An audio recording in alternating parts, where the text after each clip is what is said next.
My mission is simple, to make you money. I'm here to level the playing field for all investors. There's always a bull market somewhere, and I promise to help you find it. Mad Money starts now. Hey, I'm Cramer. Welcome to Cramerica. Welcome to Mad Money. Welcome to Dreamforce Conference in San Francisco. Other people make friends. I'm just trying to make you some money. My job is not just to entertain, but to educate, teach you. Call me at 1-800-743-CNBC or tweet me at Jim Cramer. All right.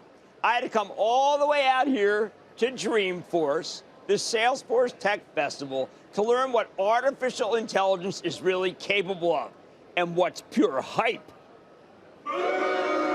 Today, after full immersion in AI, I feel a lot more confident in sorting out the real from the phony. And I'm thinking, you know what? There's a hell of a lot more phony than there is real. And that's why I want to show you which AI claims are meaningless and which ones are legit. Look, I know this is Mad Money, not Mad AI. On today of all days, I could just focus on the Fed and only the Fed. Whether we'll get a 0.25% rate, maybe tomorrow we'll get a 0.5% rate. Today the average is whipped around anticipation, Dow finishing off 16 points, S&P ending up 0.03%, NASDAQ inching up 0.2%. Stocks were all over the place today as pros seem insistent on gaming the ungameable. But you don't need a San Francisco weatherman to know which way the wind blows. In the end, we know rates are headed lower, not higher. And that's what we need to sustain this bull market. Please do not overthink it. I'd rather focus on what can help us make some money. Like the biggest theme in the world right now, artificial intelligence. Specifically, what the hell does AI actually do anyway? We've heard so much about this AI technology and how it's going to revolutionize everything. Right now, though, we know that while AI has taken the stock market by storm, it really hasn't taken the actual economy by storm. To the extent that there are use cases, they're back office corporate cost saving, nothing flashy, which is why so many commentators now come on air and call the whole thing a bubble. Plus, almost every CEO that comes on the show says they have an AI strategy. You know what? Doesn't it almost feel like boilerplate to you? If they sure aren't getting the return you or I expected, or what, you know what? Or they expected. But here's what I've learned from being out here at Dreamforce. AI is not a strategy. It's not something that makes anything. It doesn't cure cancer. It doesn't create more product to sell. It doesn't even make the numbers for anyone but the companies that manufacture the underlying hardware. NVIDIA, Broadcom, heard from them yesterday, maybe AMD.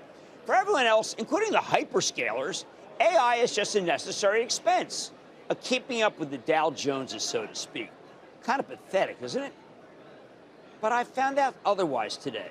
Let me tell you what it really does. When coupled with accelerated computing, another NVIDIA innovation, AI makes things go faster, everything. It makes things more rational, everything. And it can make machines behave like humans. Smart, good humans. Let me put it this way. Business wants to make good products and then sell them to real people, real organizations, to you, either for the enterprise or the home. That's called capitalism 101. But right now, we don't have enough workers to do it. That happened ages ago, particularly through COVID. We can't interact because our sales associates don't have time to be anything but brusque or confused. They're harried from the moment they come in to the moment they leave. It's a late-stage capitalist directive. What can I say? It's a walk of life. What doctor has time to talk to you? What nurse practitioner in a dock of a box can give you the time of day? Companies are already squeezing as much as they can out of people in order to make the numbers, to get the stock price higher, to make a ton of money for the execs. And then it hit me as I watched Mark Benioff's incredible keynote today. Mark was describing his new initiative. It's called Agentforce. And I got what this technology can really do. It has time for you. It acknowledges you. It has a brain. It's polite. It can almost always answer your question because there's only so many questions that get asked with any regularity, and it has the data to answer the question. Your data. It actually knows your preferences. It's the perfect way to run customer interactions rather than using humans who can speak unclearly, don't really understand you, are impatient, and are just plain exhausted. See, humans are humans. Flawed, harried, ready to go home. Wish they worked from home, want to be remote. Machines, when suffused with AI, they're delightful, they're smart, funny. Hey, they don't mind going to work. And that's what these AI agents come in. The machines can listen, it can reason, it can send you to the right place or do it all itself. A long time ago, we pretty much gave up on talking to an actual human at a company. Someone, you gave up. You don't want to call. Give me a break. We know better. We know we're just going to get lost in a maze of numbers that are meant to make us give up. Press 1 for this, press 2 for that, press 3 to go to hell. It's like every business in the world knows they can get away with being dismissive because all their competitors are dismissive too. They want to dismiss you. You cost too much. But if you can bring in an AI agent to take your calls, well, that's a customer service game changer. So what AI really is, what it really does, is give us, the client, something better than we already have. It's a retailer, and you've shopped there before. The agent knows all about your preferences, can talk about what you might want to do. The agent can help you return something you just bought. It can be nice. It can ask you whether you want something different from what you bought last time. It frees you from the ennui of a human salesperson. It's never mad or upset. And if you're not satisfied, then you actually can speak to a human if you really still want to. But I doubt you want to because, well, the AI agent is just so much more pleasant. It's not just retail. When we look back 10 years from now, I think we'll be trying to figure out why we ever wasted a doctor's time when the AI agent was so much better, so much kinder, so much more empathetic. Doctors instead can see results of millions upon millions of tests, something that might have taken a decade to sort through, and spot dangerous patterns well ahead of when they become problematic. Take melanoma, heart disease, kidney cancer. It's all in the data, but only AI has the time to compile everything in accessible form. We know, and you know, and we can see it out there. Self-driving cars all over the place are much safer and easier than human drivers. They don't drink and drive. They don't even drink. You know that an agent can proofread and correct and never make a mistake, and you do that for the first 2 years when you're in a big law firm, meaning law firms can now hire half as many associates. I know we're devoting most of the show tonight to how we can make things faster and better with far fewer people and a lot less waste, and that's legit. But let's put it all together. If you're running a modern-day chain, hey, maybe you're running a coffee shop with 10,000 stores. Let's just make one up. We simply don't have enough people to get the orders right or make the elaborate drinks correctly. I have now seen machines that know everything about what you could ask for, though. I've seen machines that can make 20 drinks flawlessly at the same time. Why not have 2 lines, the AI line and the non-AI line? Oh, and the mobile order and pay, get the best of both worlds. You don't have to deal with a human when you order, and you don't have to deal with a human who might make your drink wrong. Everyone's happier.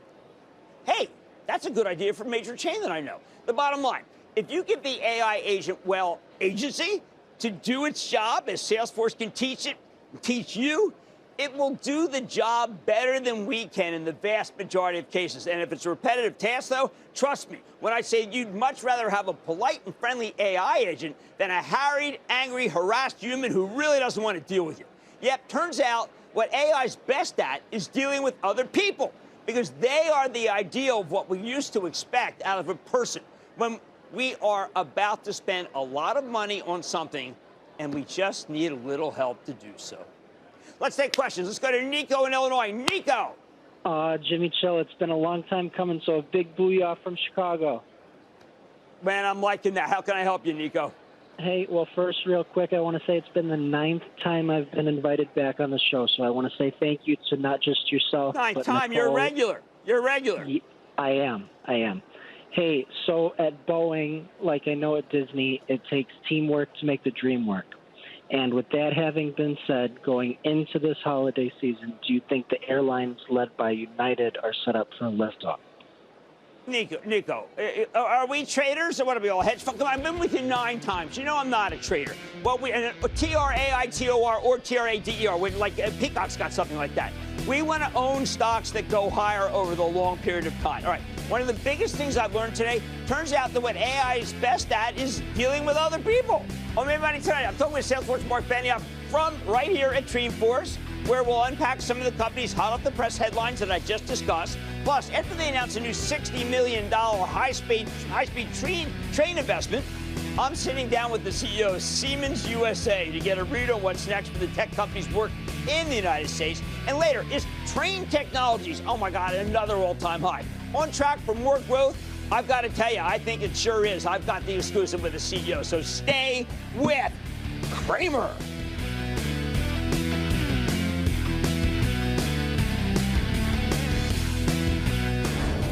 Don't miss a second of Mad Money. Follow @Jim Cramer on X. Have a question? Tweet Cramer. #MadMentions. Send Jim an email to madmoney@cnbc.com or give us a call at 1-800-743-CNBC. Miss something? Head to madmoney.cnbc.com.